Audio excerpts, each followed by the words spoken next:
Morning my dear students.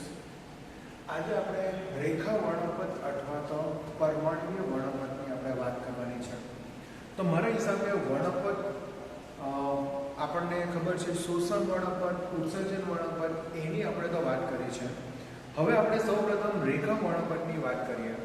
તો રેખા વર્ણપટ માટે આપણે એવું કહી શકીએ કે જ્યારે આપણે કોઈ વાયુમય કલા લઈએ અને વાયુમય કલામાંથી દાખલા તરીકે વિકિરણનું ઉત્સર્જન થાય, તો એ વિકિરણના ઉત્સર્જનમાં તમને જાંબલીથી લાલ રંગના તરંગો મળશે એવું જરૂરી નથી. દાખલા તરીકે આપણે અગાડી જે વાત કરી કે ભાઈ પ્રકાશને આપણે પ્રિઝમમાંથી પસાર કરીએ તો જાંબલીથી આપણને લાલ રંગની જુદી જુદી તરંગ લંબાઈવાળા વિકિરણો મળે, તો એ સફેદ પ્રકાશ માટે છે. પરંતુ આપણે વાયુમય કલામાં આપણે જુદા જુદા વાયુઓ લઈએ તો જુદા જુદા વાયુઓમાંથી તમને જે વિકિરણનું ઉત્સર્જન મળશે એ વિકિરણનું ઉત્સર્જન જે છે એ ફક્ત લાલથી જાંબલી રંગની હશે, બરાબર. એ સિવાય પણ તમને અનેક જુદી જુદી તરંગ લંબાઈઓ મળશે. એ સિવાય એમાં તમને તરંગ લંબાઈઓ વચ્ચે તમને શું મળશે? મુક્ત અવકાશ બી મળશે, એટલે કે તમને કાળી રેખા બી મળશે. એટલે કે એનો વર્ણપટ તમને સતત પણ ન મળશે.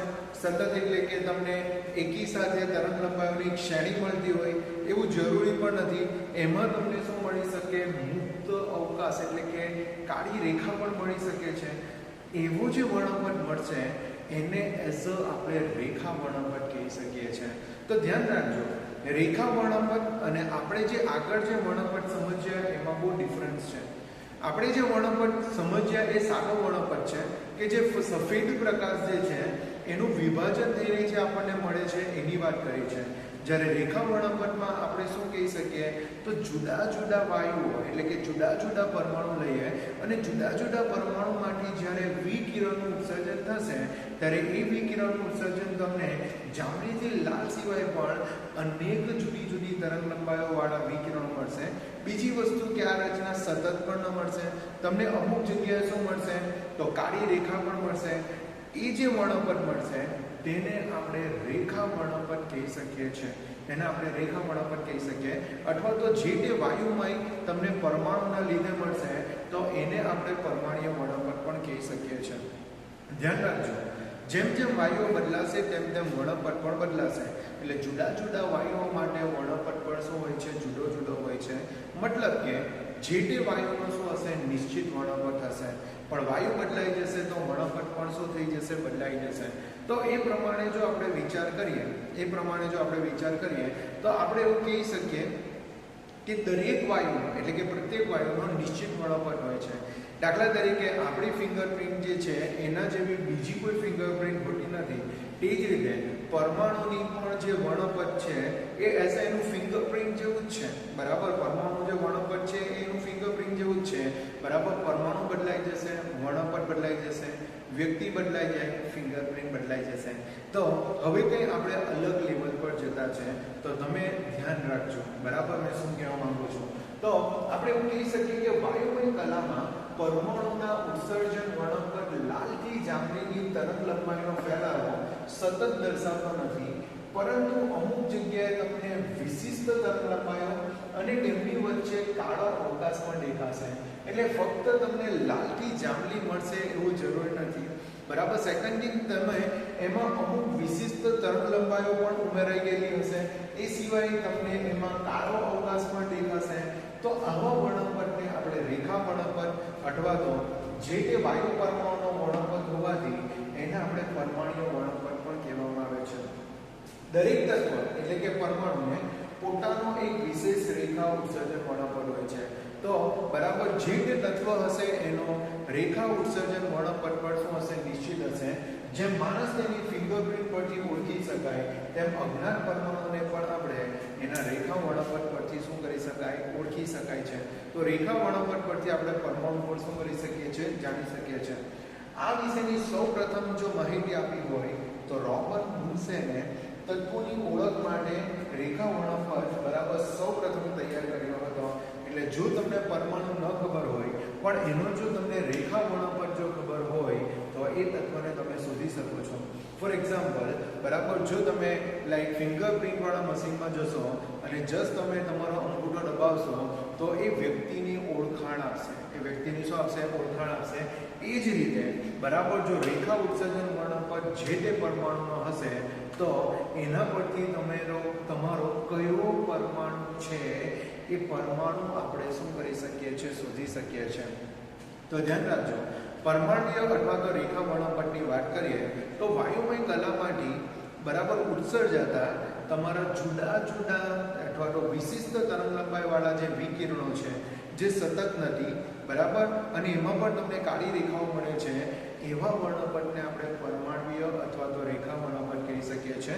દરેક પરમાણુનો વર્ણપટ શું હોય છે? નિશ્ચિત હોય છે. અને એના પરથી સૌપ્રથમ બુન્સેન નામના વૈજ્ઞાનિકે બરાબર એવા રેખા વર્ણપટો તૈયાર કર્યા કે જેનાથી પરમાણુને શું કરી શકાય? શોધી શકાય છે. હવે આવા જ કોઈ આપણે એક વર્ણપટની વાત કરીશું, હાઇડ્રોજન વર્ણપટ. તો હાઇડ્રોજન વર્ણપટને પણ આપણે શું કરીએ? તો દાખલા તરીકે એમ સમજી લો, આવી કોઈ નળીમાં આપણે શું કરીએ? હાઇડ્રોજન વાયુ ભરીએ અને આપણને ખબર છે કે હાઇડ્રોજન વાયુને આપણે શું કરીએ છીએ? ઊંચા વોલ્ટેજમાં રાખીએ છીએ. હવે હાઇડ્રોજન વાયુને જ્યારે આપણે ઊંચા વોલ્ટેજમાં રાખીએ છીએ ત્યારે આ જે હાઇડ્રોજન વાયુ છે જે અણુ સ્વરૂપે છે, કેમ કે H2 એને આપણે શું કહી શકીએ? અણુ કહી શકીએ. તો એ ઊર્જાના લીધે અણુમાંથી પરમાણુમાં રૂપાંતર થશે, એટલે કે H2 હતો એની જગ્યાએ H+H થઈ જશે. તો અણુમાંથી એ પરમાણુમાં પહેલા રૂપાંતર થશે. બીજું, ઊંચા વોલ્ટેજને કારણે હાઇડ્રોજન પરમાણુ જે છે એ ઊર્જા મેળવશે. હાઇડ્રોજન પરમાણુ શું કરશે? ઊર્જા મેળવશે. હવે હાઇડ્રોજન પરમાણુ જો ઊર્જા મેળવે તો આપણને ખબર છે કે યોગ્ય ઊર્જાનું શોષણ કરશે અને જુદી જુદી આવૃત્તિવાળા વિકિરણો શું કરશે? ઉત્સર્જન કરશે. એનાથી જે તમારો વર્ણપટ મળશે તે તમારો હાઇડ્રોજન રેખા વર્ણપટ આવશે. એ તમારો શું આવશે? હાઇડ્રોજન રેખા વર્ણપટ આવશે. તો ખાસ ધ્યાન રાખજો, જ્યારે કોઈ વિદ્યુત વિભાર નળીમાં આપણે ઊંચા વોલ્ટેજે હાઇડ્રોજન વાયુ ભરીએ તો અણુનું પહેલા પરમાણુમાં એ શું કરશે? રૂપાંતરણ કરશે. પરમાણુમાં રૂપાંતર થયા પછી એ પરમાણુ શું કરશે? વોલ્ટેજને અનુરૂપ યોગ્ય ઊર્જાવાળી બરાબર ઊર્જાને શોષણ કરશે. શોષણ કરીને હાઇડ્રોજન પરમાણુ ઉત્તેજિત થશે અને ઉત્તેજિત થઈને એ જુદી જુદી તરંગલંબાઈવાળા વિકિરણો શું કરશે? ઉત્સર્જન કરશે, જેને આપણે બરાબર એનો હાઇડ્રોજન વાયુનો આપણે ઉત્સર્જન વર્ણપટ કહી શકીએ છીએ. હવે આ હાઇડ્રોજન વર્ણપટમાં પણ તમને ઘણી બધી શ્રેણીઓ મળી અને ઘણી બધી શ્રેણીઓ જે તે વૈજ્ઞાનિકોએ શોધી છે એને અનુરૂપ જે છે બરાબર એક શ્રેણીનું નામ આપવામાં આવ્યું. દાખલા તરીકે સૌપ્રથમ 1885માં બામર નામના વૈજ્ઞાનિકે દ્રશ્યમાન તરંગલંબાઈમાં મળેલી જેટલી પણ તરંગલંબાઈઓ છે એ બધી જ તરંગલંબાઈઓ એમને શોધી, બરાબર, અને એ જે તરંગલંબાઈઓ જે મળી એના પ્રાયોગિક પરિણામોને આધારે એણે એ બધી તરંગલંબાઈઓને યોગ્ય સમીકરણ દ્વારા દર્શાવી. આ જે યોગ્ય સમીકરણ જે છે એ કંઈક અહીંયા ન્યુ બાર છે. આ ન્યુ બારને તરંગ સંખ્યા કહેવાય. આ ન્યુ બારને શું કહેવાય? તરંગ સંખ્યા. અને ન્યુ બાર બરાબર આપણે લખવું હોય તો 1/λ પણ લખી શકીએ. ન્યુ બાર બરાબર આપણે શું લખી શકીએ? 1/λ બી લખી શકીએ. તો સમીકરણ પર જતા પહેલા આપણે આટલું વસ્તુ સમજીએ, હાઇડ્રોજન રેખા વર્ણપટ સમજીએ.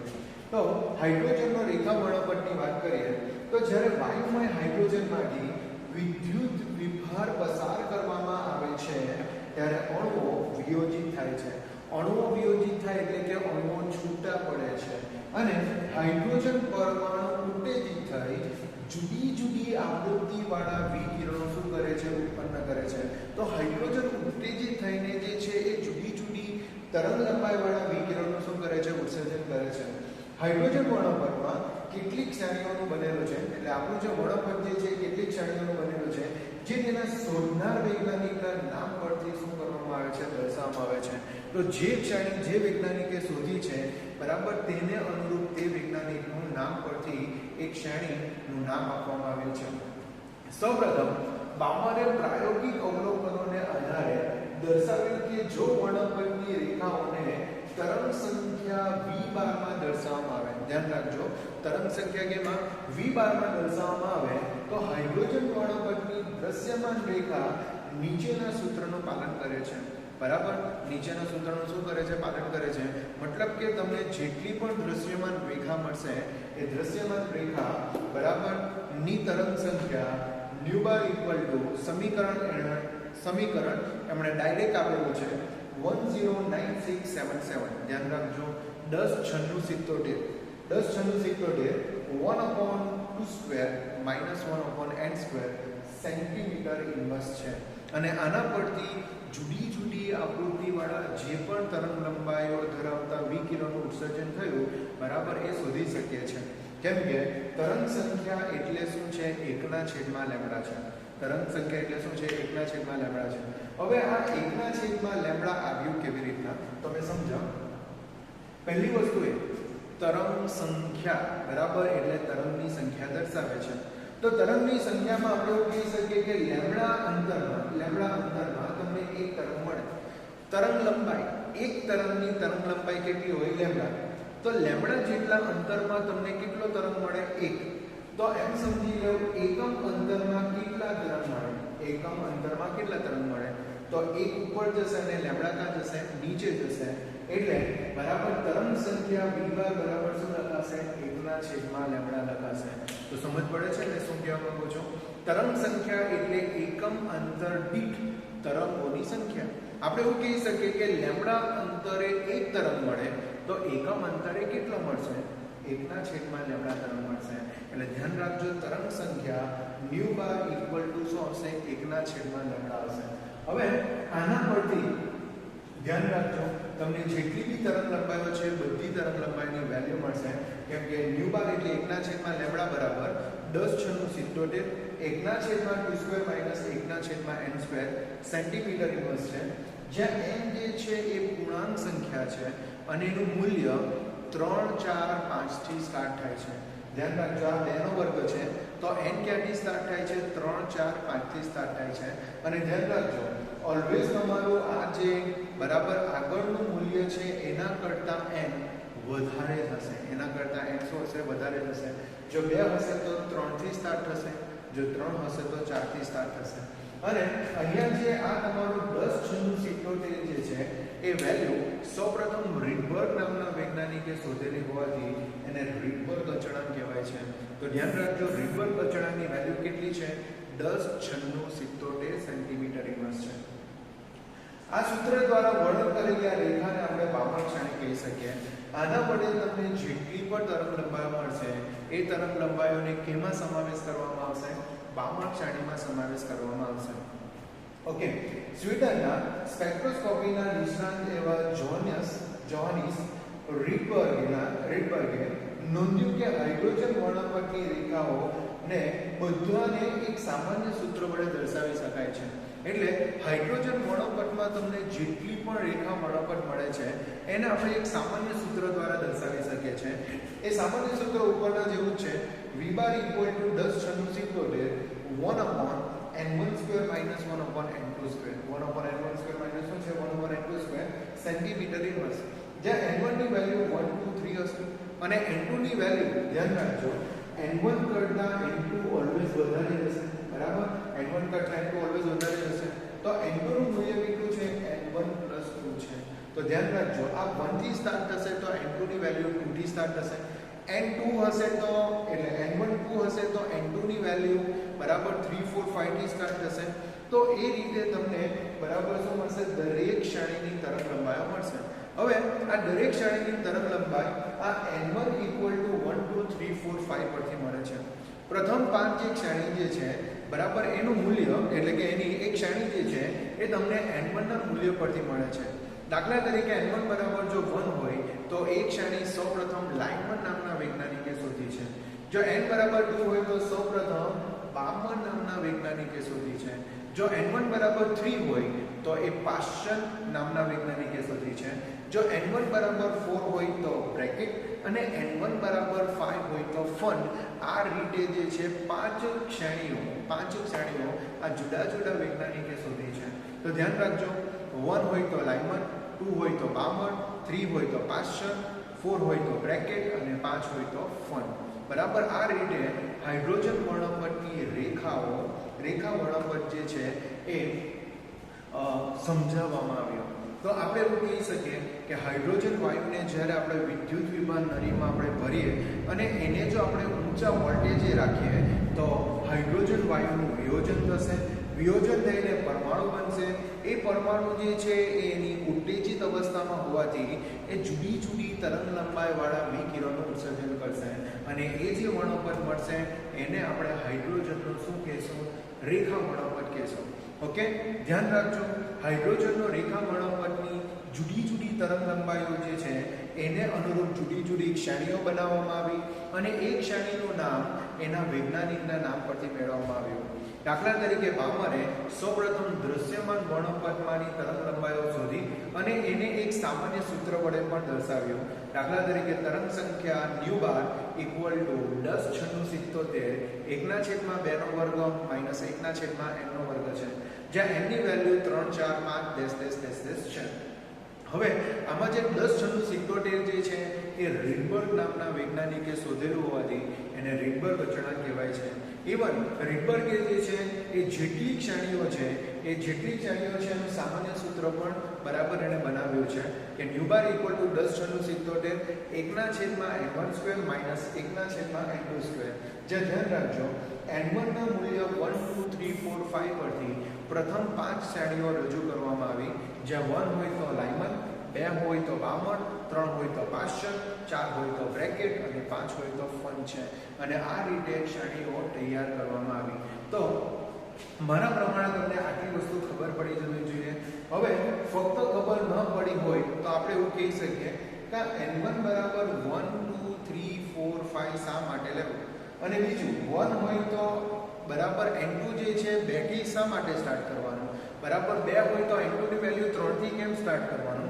આ બધું સમજવા માટે જે છે હાઇડ્રોજનની ઇલેક્ટ્રોન રચના સમજવા પડશે અને ઇલેક્ટ્રોન રચના સમજીશું તો જ આપણને વર્ણપટ ખબર પડી શકશે. તો બરાબર હજુ આનું ડિટેલિંગ કરવાનું બાકી છે. ડિટેલિંગ કરશો તો હજુ હાઇડ્રોજન વર્ણપટ તમને સરળતાથી ખબર પડી શકશે. So I hope you can understand this video. If any doubt come, please inform me. I will try to explain you. And whatever the difficulty comes in this topic, it will be explained in details in further our lectures. Thank you very much. Bye.